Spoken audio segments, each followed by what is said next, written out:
शिमला के संजौली में अवैध मस्जिद मामले में शनिवार को नगर निगम आयुक्त कोर्ट में सुनवाई हुई, जिसमें वक्फ बोर्ड और संबंधित जज को फटकार लगी है और मामले की अगली सुनवाई 5 अक्टूबर को तय की गई है। संजौली लोकल रेजिडेंट के एडवोकेट ने कहा कि जिस जमीन पर मस्जिद बनी है वह सरकारी है, वक्फ बोर्ड इसमें अतिक्रमणकारी है। लोकल रेजिडेंट की ओर से अदालत में एक और एप्लीकेशन दी गई है, जिसमें कहा गया है कि मस्जिद के कारण क्या क्या परेशानी हो रही है। सर, मेरा नाम जगतपाल है और मैं यहाँ पे पिछले 15 साल से प्रैक्टिस कर रहा हूँ हाई कोर्ट में और डिस्ट्रिक्ट कोर्ट में। आज जो मस्जिद मामले को लेकर की तरफ से क्या पक्ष रखा गया है, उनकी तरफ से क्या पक्ष रखा गया? सर, ये लोकल रेजिडेंट्स की आज मजबूरी थी कि 14 साल के बाद वो पार्टी बने हैं इस केस में आकर के, क्योंकि पिछले 14 साल से लेकर के आज तक कोई भी इफेक्टिव कार्रवाई इस कोर्ट में नहीं हुई, क्योंकि इससे पहले किसी गलत आदमियों के खिलाफ एक केस चल रहा था और बीच में लगभग 13.5 साल के बाद वक्फ बोर्ड की एंट्री होती है कि हम इसके मालिक हैं। लेकिन आज जब कमिश्नर साहब ने कोर्ट में वक्फ बोर्ड से ये पूछा कि 13 साल तक जो हुआ क्या आपको उसके बारे में जानकारी है, तो उसका उन्होंने कोई जवाब नहीं दिया। लेकिन अब वो कह रहे हैं कि जी जो मस्जिद है इसका जो मालिकाना हक हमारे पास है, लेकिन ऐसा कोई रिकॉर्ड वो कोर्ट में दिखा नहीं पाए।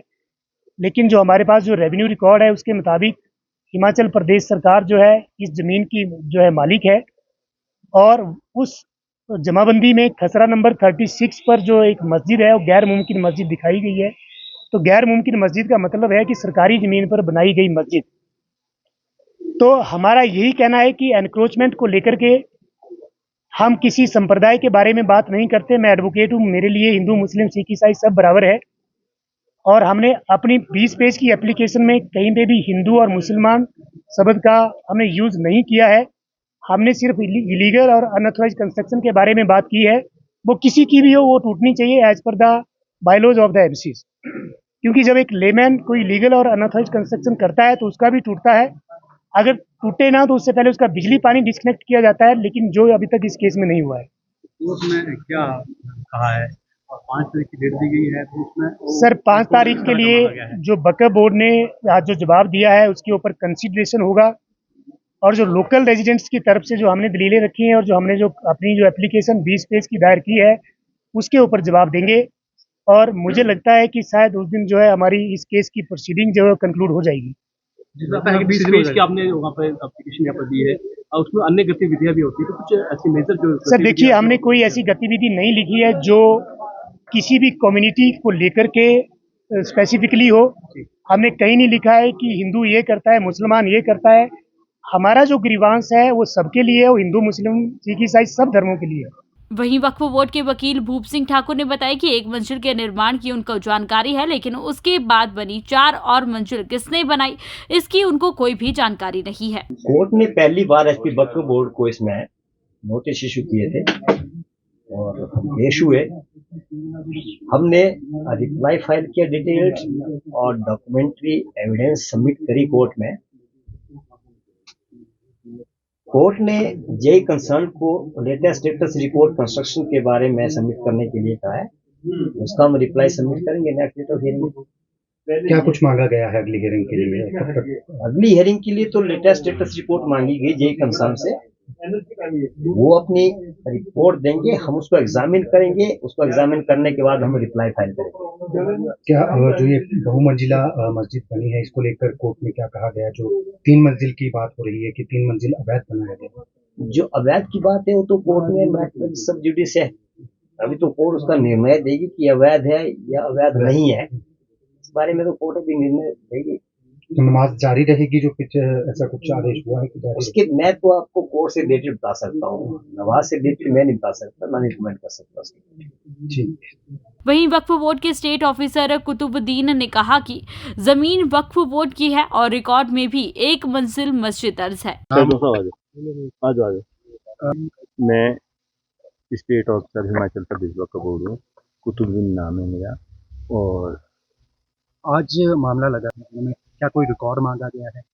नहीं, आज हमने अपने स्टैंडिंग काउंसिल के थ्रू रिप्लाई फाइल किया है हिमाचल प्रदेश वक्फ बोर्ड में और हमारे को रिप्लाई के लिए टाइम दिया था कोर्ट ने। आज समन किए गए थे तो आज हमने रिप्लाई फाइल किया है। क्या कुछ फाइल किया, क्या कुछ कहा गया? रिप्लाई एज पर रिकॉर्ड ही किया गया, जो रिकॉर्ड अवेलेबल डिपार्टमेंट के पास था। रेवेन्यू एजेंसी से हमने 1947 का रिकॉर्ड कलेक्ट किया और फर्दर जो रिकॉर्ड डिपार्टमेंट के पास था, और सेंट्रल गवर्नमेंट ने इसकी गजट नोटिफिकेशन की थी। सर्वे कमिश्नर अपॉइंट हुआ था इसमें सेंट्रल गवर्नमेंट की ओर से ही। स्टेट गवर्नमेंट उस टाइम पंजाब यहाँ था, क्योंकि 1971 हिमाचल सरकार बनी तो हिमाचल अस्तित्व में आया। तो उससे पहले पंजाब जलंधर से इसका चलता था। तो इसमें पीसीएस हैं बराड़ साहब, उनको जो है पीसीएस को सर्वे कमीशन लगाया गया सेंट्रल गवर्नमेंट की तरफ से। उन्होंने उनकी टीम ने सर्वे किया और उनके नीचे तहसीलदार होते हैं, जॉइंट सेक्रेटरी होते हैं, जो भी प्रोसेस होता है। तो उन्होंने सर्वे किया। सर्वे में इतनी सारी प्रॉपर्टी का सर्वे करके सेंट्रल गवर्नमेंट को उसका रिपोर्ट करी। तो सेंट्रल गवर्नमेंट ने सर्वे रिपोर्ट के मुताबिक इसका गजट 15/10/1970 को इसका गजट कर दिया कि जो प्रॉपर्टी वक्फ की है, मस्जिद है या कब्रिस्तान है या कोई दूसरी प्रॉपर्टी है, जिसमें ये प्रॉपर्टी भी एक है। बातें उठ रही थी कि ये सरकारी जमीन है, वक्फ बोर्ड का कोई लेना देना नहीं है, इस तरीके की कागज भी हमें पेश किए गए। डिस्प्यूट ये नहीं है इसमें। डिस्प्यूट इसमें ओनरशिप का कोई नहीं है, क्योंकि इसमें 1947 से पहली एंट्री या 40-41 1905 की जमाबंदी में भी मस्जिद है थी। 1907 की जमाबंदी यहाँ पर अभी मिलती है, अवेलेबल होती है हमारे हिमाचल शिमला में। तो 1907 की जमाबंदी में भी ये मस्जिद गैर मुमकिन मस्जिद लिखी गई है। और अब फर्दर जो इसमें डिस्प्यूट आया वो इसकी डेवलपमेंट का आया कि इसमें फर्दर डेवलपमेंट कैसे हुई, ये डिस्प्यूट है। तो वो आज कोर्ट ने भी इस चीज़ को माना है और डिस्प्यूट ये नहीं है कि ये प्रॉपर्टी किसकी है, कैसे है। दूसरा ये कहें कि रिप्लाई आज 14 साल बाद जो है तो बोलने कर दिया है, देरी यहाँ पर क्यों हुई है, इस बारे में थोड़ा बताइए। इसमें हमारे को 2023 में एमसी शिमला की तरफ से नोटिस रिसीव हुआ था कि आप अपना पक्ष रखें इसमें। तो हमने उसमें इससे पिछली हियरिंग में अपनी रिप्लाई दी थी इनको, और फिर उसके बाद दोबारा समन आया और फिर आज और रिप्लाई हमने डिटेल रिकॉर्ड के मुताबिक आज फाइल की। पहले की अगर बात हुआ तो कितना मुमकिन था और आपको नहीं, ऐसा है कि बाहर से लोग हर स्टेट में आते जाते हैं। इसी तरह से यहाँ पर भी कुछ लोग आए हुए हैं, अपने रोजी रोटी के लिए जाते हैं। हिमाचल के लोग भी बाहर जाते हैं। तो उस हिसाब से नमाज पढ़ने वाले जो होंगे लोकल लोग वहाँ पर थे, तो उनको एक हमारे को एप्लीकेशन दी थी कि भाई हमारी कमेटी एक वहाँ पर गठित है, कमेटी है, हमारे को एनओसी दी जाए, हमने इसको दोबारा से रिकंस्ट्रक्ट करना है, क्योंकि इसमें यहाँ पर नमाज पढ़ने ज़्यादा हो गए हैं और नमाज के लिए यहाँ पर जगह कम पड़ रही है। तो वक्फ बोर्ड ने विद कंडीशन इनको एनओसी दे दी थी कि आप due course of law MC Shimla TCP से नक्शा पास करवा करके फर्दर कंस्ट्रक्शन करें अपने कॉस्ट एंड रिस्क पे। ये हमारी कंडीशन थी। ये हमारी कंडीशन जहाँ भी एनओसी डिपार्टमेंट देता है तो उसमें होती है, हर उसमें होती है, क्योंकि एक डिपार्टमेंट है। डिपार्टमेंट कभी किसी को ये नहीं बोला कि आप गलत काम करो, गलत काम के लिए नहीं है बच्चे। तो आपका क्या ये तो मैटर पेंडिंग है कोर्ट में। अब ये कोर्ट को देखना है कि ये गलत हुआ या सही हुआ है। बाकी जो एमसी शिमला की टीम है नीचे की, कमिश्नर साहब से नीचे की, वो देख रही है इसको गहनता से, तो वो फर्दर इसमें आ जाएगा सामने। नमाज अभी होती रहेगी इस मस्जिद में? नमाज उसमें मस्जिद पहले भी थी, नमाज के लिए आते हैं, तो उनको इंस्ट्रक्शन दी गई है कि आप किसी तरह का इस तरह का हुलंग न मचाएं। और किसी लोकल लोग वहाँ पर, लोकल घर भी हैं वहाँ पर, लोकल रेजिडेंट है, हिमाचल प्रदेश वक्फ बोर्ड के किराएदार हैं, जो कि गैर मुस्लिम ही किराएदार हैं कह रहे हो। तो हमने उनको इंस्ट्रक्शन दे दी आप किसी को भी इस तरह की वो ना करें। और सारे ही हैं, क्योंकि हमारा 95% टेनेंट्स हिमाचल प्रदेश में वक्फ बोर्ड में गैर मुस्लिम ही है। मुस्लिम भाइयों के अलावा दूसरे भाई हैं जो वो भी भाई हैं हमारे। तो इसमें ऐसा डिस्प्यूट कुछ नहीं है कि भाई ये मुस्लिम है, ये हिंदू है, ये सिख है, ये ईसाई है, बुद्ध पार्टी है। ऐसा डिपार्टमेंट में कोई भेदभाव नहीं है। दूसरा एक सवाल और अंदर जो कोर्ट के अंदर यहाँ पे जमीन अंदर रखी गई है इसके बारे में जब डिपार्टमेंट को यही पता नहीं, मतलब जब ये पता हम हमारे को नहीं है कि भाई हमारे जो है कैसे कंस्ट्रक्शन है कुछ हुई, तो जब एमसी डिपार्टमेंट ने एनओसी दे दी थी, तो उसके बाद वो हमने ये उनकी कॉस्ट रिस्क पे दे दी थी कि भाई आप ही इसका खर्चा बियर करेंगे। उसमें स्पेशल है कि इसके लिए डिपार्टमेंट नहीं पैसा देगा। तो वो उन्होंने नक्शा पास करके अपने चैरिटेबल जो डोनेशन आता है, लोकल पब्लिक का आता है, वो डोनेशन से बनानी थी उन्होंने। एक्स प्रधान संजौली मस्जिद कमेटी मोहम्मद लतीफ नेगी। और 12 के बाद प्रधानी छोड़ दी थी वहाँ पे मस्जिद में। अब उन्होंने एक लोकल कमेटी गठित कर ली थी कुछ बाहरी राज्यों के लोगों ने, अब जिसकी वजह से आज ये सारा एपिसोड हुआ है। ये जो मस्जिद है कब की है? ये मस्जिद तो 47 से पहले की रेवेन्यू रिकॉर्ड जो है आज वक्फ बोर्ड वाले को प्रोवाइड कर दिए। ये बोर्ड जो मस्जिद की है वक्फ बोर्ड की जमीन है, इसकी तो कोई इसमें तो कोई त्रुटि नहीं है, ये जमीन जो है वक्फ बोर्ड की है। लतीफ जी आप यहाँ पर थे, 2.5 मंजिल के बाद आपके कोई इसके साथ आए यहाँ पे और कितनी जो मंजिल यहाँ पे एक्स्ट्रा बनी है वो बाहर से राज्य से जो लोग एक लोकल कमेटी गठित कर ली और ये बनाते रहे फिर।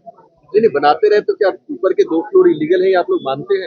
ये तो मशीन देखना था, ये हमारा लेकिन आपको नोटिस सर्व हुए थे कि नहीं? मेरे को हमारे को कोई नोटिस लीम के नाम आते हैं, हमारे को नोटिस नहीं आते। मेरे को तो फर्स्ट 2012 के बाद हाँ जी, मेरे को तो आज ही नोटिस भेजा उन्होंने, तब मैं कोर्ट में 2010 से मामला चल रहा है। 2012 से पहले कैसी थी मस्जिद? मस्जिद पहले कच्ची मस्जिद थी, 2012 से पहले जब हाँ लगा जी। प्रधान थे। हाँ, तो हमने नक्शा दिया, एमसी को नक्शा भेज दिया था और उसमें कोई गलतियां रही होनी क्या रही होनी, और नोटिस जो एक्चुअली एमसी की सब गलतियों तो नहीं की, इन्होंने नोटिस जो है उसको सलीम को इशू करना शुरू कर दिया। और वो सुशील आर्किटेक्ट था, आर्किटेक्ट जी थे, उन्होंने नक्शा सबमिट किया मस्जिद में एमसी में। उसके बाद क्या हुआ कि मैं तो है नहीं था कमेटी में, तो क्या हुआ क्या नहीं, उसके बाद ये लोग नोटिस ही नहीं कोई आया। उसके बाद फिर वो कोई मेरे को आज फर्स्ट टाइम नोटिस आया एमसी का। कंस्ट्रक्शन की गई, परमिशन ली गई? हाँ, लो पुरानी मस्जिद थी, आज की मस्जिद नहीं है, उसके लिए वो पुरानी मस्जिद आज की मस्जिद नहीं हो, वो एमसी में भी रिकॉर्ड आज एमसी को दे दिया गया और रिकॉर्ड मस्जिद वक्फ बोर्ड की थी।